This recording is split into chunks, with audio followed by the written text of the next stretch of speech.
గత బీఆర్ఎస్ ప్రభుత్వం తెలంగాణ రాష్ట్రాన్ని కొల్లగొట్టిందని మంత్రి పొంగులేటి శ్రీనివాసరెడ్డి ఆరోపించారు. CM Revanth, deputy CM Bhatti రాష్ట్రాన్ని అభివృద్ధి వైపు నడిపిస్తున్నారన్నారు.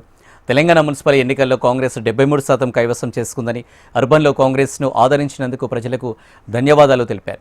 65 నియోజకవర్గాల ప్రజలు కాంగ్రెస్ను దీవించారని, దీంతో తమపై ఇంకా బాధ్యత పెరిగిందని మంత్రి పొంగులేటి అన్నారు.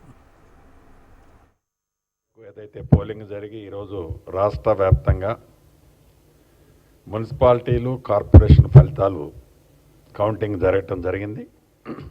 దీంట్లో కాంగ్రెస్ పార్టీకి ఇప్పటివరకు అందిన సమాచారం ప్రకారం 72-73% కార్పొరేషన్ని కాంగ్రెస్ పార్టీ కైవసం చేసుకోవటం జరిగింది. ఏదైతే అర్బన్లో కాంగ్రెస్ పార్టీని మనస్ఫూర్తిగా దీవించినందుకు రాష్ట్ర ప్రభుత్వ పక్షాన,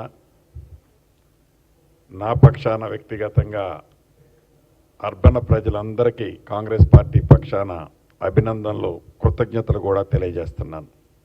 పూర్తి నమ్మకము, విశ్వాసము గడిచిన ఈ 2 సంవత్సరాల్లో ప్రజాప్రభుత్వం వచ్చిన తర్వాత గౌరవ ముఖ్యమంత్రి రేవంత్ రెడ్డి గారి నాయకత్వంలోని ఈ ప్రజాప్రభుత్వం పేదవాడి కష్టాలు తెలిసి సంక్షేమ కార్యక్రమాలు ఎక్కడా తగ్గకుండా, అది గ్రామీణ ప్రాంతాల్లో కానివ్వండి, పట్టణ ప్రాంతాల్లో కానివ్వండి, ప్రతి పేదవాళ్ళకి అందించాం. అభివృద్ధిని కూడా రాష్ట్రం ఆర్థికంగా ఆనాటి ప్రభుత్వం కొల్లకొట్టింది అని భట్టి గారు కానీ, గౌరవ ముఖ్యమంత్రి గారు కానీ చేతులు చూపించకుండా వీలైనంత అభివృద్ధిని, సంక్షేమాన్ని 2 కళ్ళల ఈ రాష్ట్ర ప్రభుత్వం ముందుకు తీసుకుపోయింది. కాబట్టే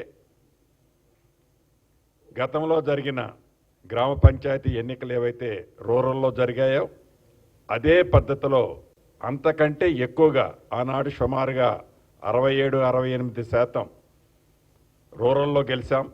కాంగ్రెస్ పార్టీ బలపరిచిన అభ్యర్థుల్ని ఈనాడు పట్టణ ప్రాంతంలో కూడా 71-72% ఇప్పటికే ఇందాక భట్టి గారు చెప్పినట్లు కాంగ్రెస్ పార్టీ బోర్డుల్ని కైవసం చేసుకోవటం జరుగుతుంది. ఇది మరింత పెరిగే